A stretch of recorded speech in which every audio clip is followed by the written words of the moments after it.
Assalamualaikum warahmatullahi wabarakatuh. Dalam rangka melaksanakan kegiatan masa libur kerja, saya bersama teman sudah menjadi kebiasaan untuk melakukan penelitian yang menurutku penting dan mungkin tidak penting untuk orang lain. Seperti pada awal kata pendahulu ini, saya menyatakan bahwa diri saya bukanlah jebolan sekolah akademis yang memuat tentang perjalanan jenjang pendidikan sekolah perguruan tinggi, entah perguruan tinggi negeri maupun swasta.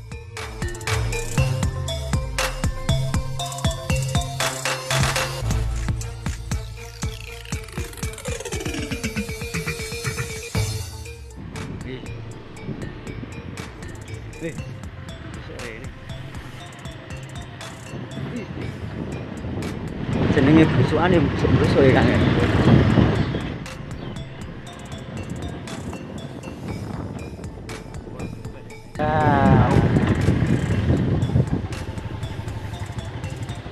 Lho watu lumpange. Lho di watu lumpange lho di. Iso ono nek. Ono nek. Lah nek dijari Mas.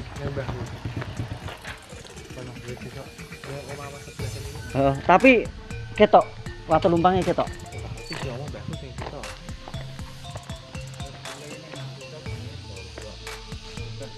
Apa? Deh? Obah-obah.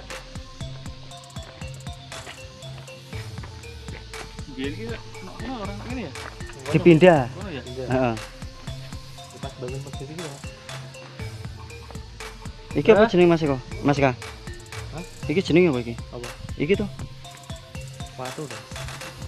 Kok bolong? Batu apakah itu? Iki sing ngodak-ngaduk ngene sapa iki? Ana inskripsine ra, Kang? Mbok menawa. Iki bentuke nganu, Kang, ceper ngene, Kang, koyo mangkok. Iki lho nek ra iso meneng sabet iki. Ora gatel, kekedhik paling. Niku napa, Dik? Panen apa mboten niku, Dik? Watu niku, mboten ya? Mulai meripat-meripat motor jadi. Iya.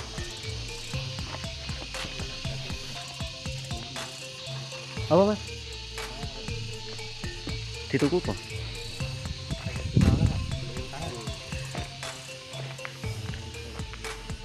Makam Pule. Ya, kita kembali lagi ke makam Pule. Yang akhirnya sampai ke makam Kiai Singojayan, komplek pemakaman sepuh, yang berada di wilayah Salatiga ini, banyak yang menyebutkan makam Pule. Lah, makam kasepuhan kok diberi nama makam Pule? Kenapa? Sebenarnya, jawabannya sangat mudah, karena komplek makam tersebut berada tepat di bawah rimbunnya pohon pule, yang memiliki diameter lingkar sangat besar dan tinggi menjulang. Pohon ini tergolong tanaman yang sangat langka. Bahkan, banyak pakar ahli spiritual menyebutkan daripada manfaat kayu pule ini. Seperti halnya pohon beringin, pohon pule juga dianggap mistis dan memiliki penunggu. Mitos tersebut menyebabkan pohon ini identik dengan tempat tinggal makhluk halus. Beberapa masyarakat percaya bahwa pohon pule menjadi tempat bersemayam Raja Jin. Bagian tengah pohonnya dipercaya sebagai tempat menyimpan mustika gaib. Menurut ilmu metafisika, kayu pule dapat berfungsi mengatasi kesurupan. Batangnya dapat mengusir energi negatif di dalam rumah dengan kekuatan supranaturalnya. Daun pule yang rimbun juga dianggap sebagai tempat tinggal arwah nenek moyang. Berbagai macam mitos yang ada tentang pohon pule menyebabkan pohon tersebut dijuluki sebagai pohon iblis atau devil tree. Artikel ini ditulis oleh Indah Dwi Hastuti, peserta program magang bersertifikat Kampus Merdeka. Terus, apa kaitannya antara tanaman pule dengan makam Kiai Singojayan? Sama halnya dengan pohon beringin, pohon pule juga memiliki peranan atau fungsi sebagai penanda saja, jika tempat yang dinaunginya adalah tempat yang disakralkan. Keduanya memiliki kesamaan dalam segi tingkatan spiritual, dan daya magis yang mampu menyerap energi-energi negatif dan positif bagi sebagian orang yang mempercayainya. Kebanyakan orang berpikir, energi yang terdapat pada kedua objek tersebut adalah negatif. Kenapa demikian? Karena, kebanyakan, bayangan itu sudah tercipta dan sudah terbentuk sebelumnya. Sebab akibat dari doktrin yang sudah melekat, yang sudah dibungkus cerita orang-orang terdahulu. Jika harus berpikir di antara keduanya, tergantung bagaimana seseorang menyingkapi akan hal itu. Dan jika harus disamakan di antara kedua dari sifat ilmiahnya, memiliki sifat yang sama walaupun jenisnya berbeda. Sama-sama memiliki daun yang lebat, memiliki batang pokok keras, dan pandai menyimpan air. Tapi, kekurangan dari kedua jenis pohon tersebut, tidak bisa dijadikan bahan untuk mendukung suatu bangunan. Nah, sudah tahu kan untuk alasannya, kenapa kedua jenis pohon tersebut memiliki umur sampai ratusan tahun, dan dibiarkan hidup berkembang. Laawis mepiye, diketok, arep gawe bahan yo ora mampu ki. Iki pajang iki, Mas. Pajang iki, Mas. Nek Demak ngene, ora ngene. Iki makame Singojayan. Ini nisane langgame Pajang. Sebenarnya makam sini itu ada 2. Yang satu ini. Cuma wis tugel nek sing iki, Mas. Tugel nek iki tugel iki. Iya seharusnya, heeh. Cuma iki ono nganu nek Mas, malah ono motif ya iki sing iki yo. Nggih enten profil e.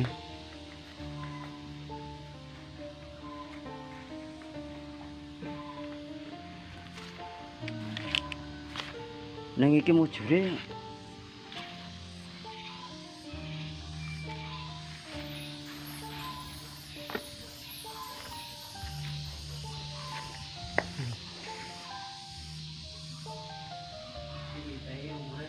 iki nisan nek batune nganggo bener Mas, batu candi iki Mas. Batuan candi nek iki. Pirang atus tahun iki ya umure ya. Tapi nek menurut sampean iki informasinya watu candi asli saka kene ora Mas iki? Ora ono sing iso jawab. Ora ono sing iso jawab. Ya ngertine benes ngene. Dia kan durung ono omah bisa runtuh banget. Heeh. Tapi aku herane temuane Lumpangku. watu lumpangku ya. Aku nembe pas bangun iki. Lah iya pas duduk pondasi kae. Nah iki ora Mataram Islam iki Mas, iki Pajang iki. Iki tangguh ning Pajang iki. Luwih tuwa. Pajang. Luwih tuwa. Pajang luwih tuwa. Ya Demak, sabare Demak. Sabare Demak terus Pajang nembe Mataram Islam. Singojayan, Pajang nek iki.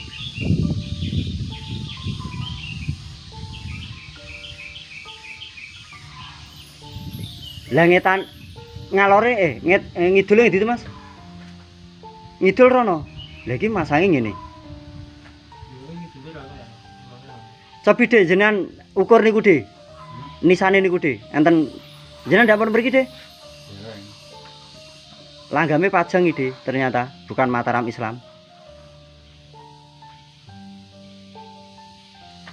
Pajang iki tak usin Demak. Lah nggih.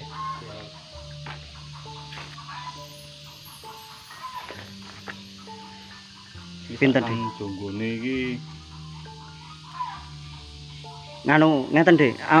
Saking aduh duh. Saking pinggang.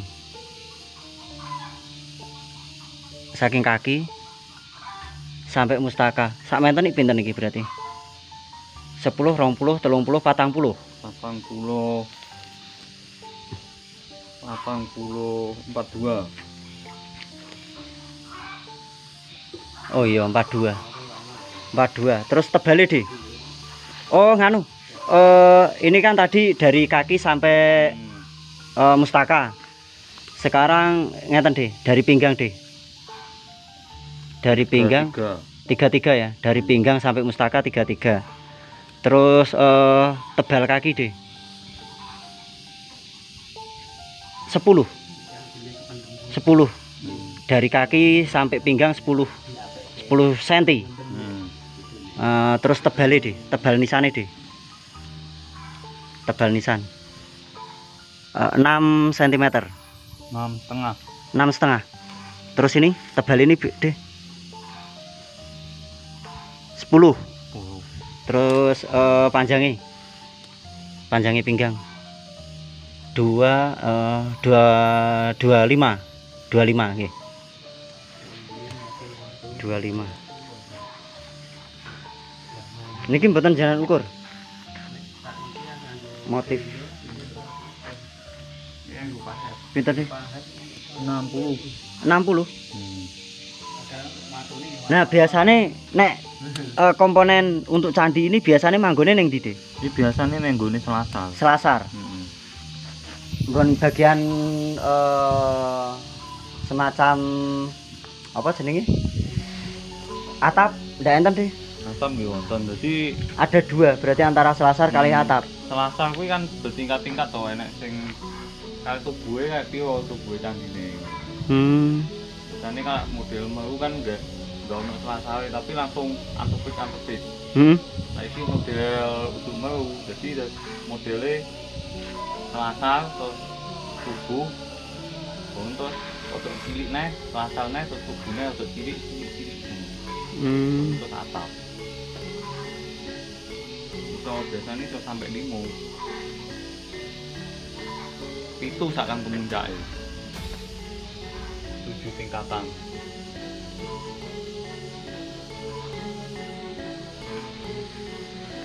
Ning sing ana nganune palah tugel kok kuwi ya. Iki kan motif. Lah nggih kok. Kiai Singojayan.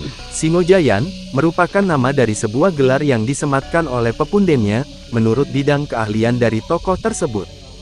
Singojayan merupakan dua kalimat suku kata yang berasal dari bahasa Jawa, yang bermakna singo dalam kaidah bahasa Indonesia yang berarti singa. Merupakan hewan yang berkuasa dalam habitatnya, atau hewan yang menguasai hutan. Selain kuat, hewan ini juga memiliki keahlian dalam bidang berburu. Selain cekatan dan lincah, hewan ini sangat gesit dan mematikan bagi buruannya. Sedangkan Jayan, kalimat yang mendominasi dari arti kejayaan, sedangkan kalimat kejayaan memiliki arti yang sangat luas. Jaya bisa diartikan menang, Jayan diartikan sebuah kemenangan mutlak, kejayaan, merujuk pada suatu sifat kebahagiaan, karena meraih sesuatu yang dianggap sangat membanggakan. Jangan heran ketika nama Singojayan merujuk pada sebuah kemenangan yang mutlak. Dan biasanya, kemenangan itu dijadikan tonggak sejarah, dengan menyematkan gelar yang sesuai dengan keahlian di bidangnya. Bisa juga, gelar Singojayan merujuk ke jabatan yang diembannya. Jabatan sebagai senopati atau tumenggung dalam peperangan.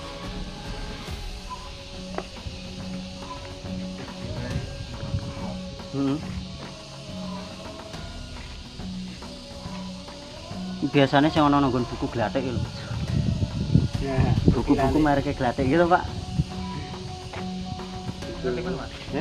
Tahun duwe aku. Cah iki ukirane ya ana sing model parangtritis. Tapi apik yo. Bukannya gelar tumenggung hanya disematkan dalam sistem pemerintahan saja. Benar sekali, gelar tumenggung disematkan kepada tokoh yang pandai mengatur atau pandai strategi dalam berpolitik di pemerintahan. Misalnya, jabatan tumenggung hanya dipegang oleh salah satu tokoh yang dipilih, diperintahkan dan dipercaya oleh pepundennya, untuk membantu, dan mengatur sebuah wilayah yang dipimpinnya. Demi kelancaran jalannya sistem yang diterapkan oleh pemerintahan di kerajaan. Gelar tumenggung tidak hanya mengatur pemerintahan dalam wilayah saja. Sama halnya jabatan penatus dan panewu, kedua gelar tersebut diwajibkan memiliki prajurit yang siap tempur. Akan tetapi, prajurit di bawah kendali penatus dan panewu, tidak sama dengan prajurit di bawah tumenggung. Karena, kepemimpinan wilayahnya sudah berbeda.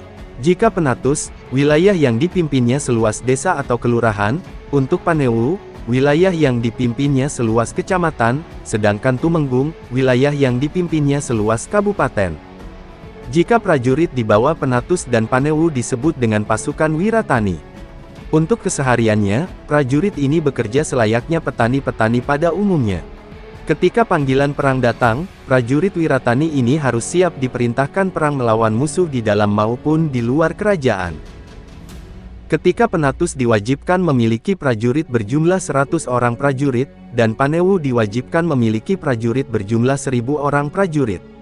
Kira-kira, untuk jabatan Tumenggung, berapa orang prajurit yang harus diwajibkan? Terdapat 2 pusara tokoh yang berada di komplek pemakaman Pule. Satu di antaranya merupakan pusara dari tokoh Singojayan itu sendiri.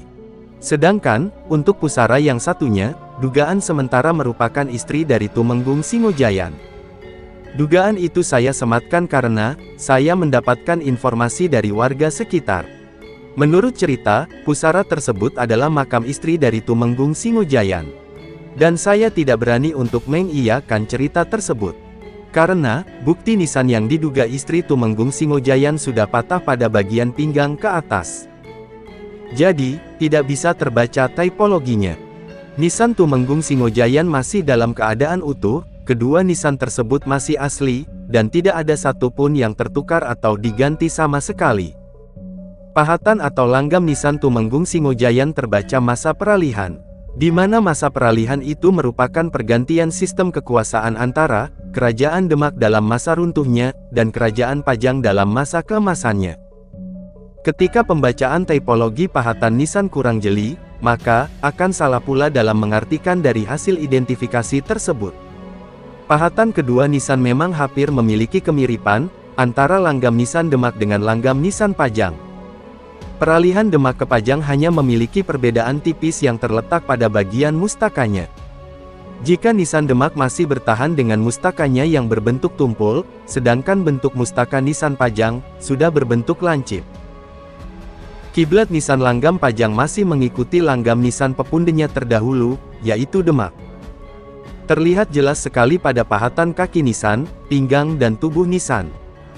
Langgam nisan tersebut, di masa keemasan Kerajaan Pajang periode atau abad ke-16 pertengahan, 1550-an ke atas sampai mendekati angka tahun awal 1600-an.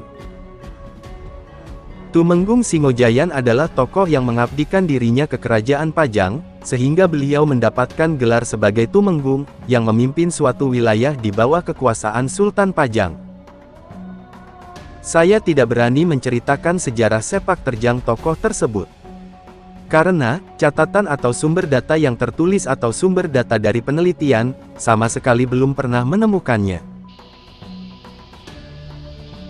Bahkan, cerita rakyat pun, tidak ada yang menyinggung tentang ranah itu. Hanya saja, Tumenggung Singojayan merupakan tokoh yang babat alas desa Tingkir Tengah, kota Salatiga.